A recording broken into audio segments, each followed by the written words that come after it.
مرحبا أعزائنا المتابعين، واليوم سوف نتعرف على ما هو مجلس عوائل الشهداء وأسرى وجرحى الحرب.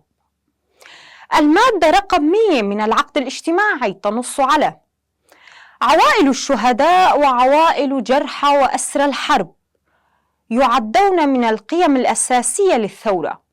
يقوم المجلس بتنظيم عوائل الشهداء وعوائل الجرحى وأسرى الحرب، ويؤمن احتياجاتهم المادية والمعنوية، ويعمل على ضمان أداء الفعال لهم في جميع المجالات.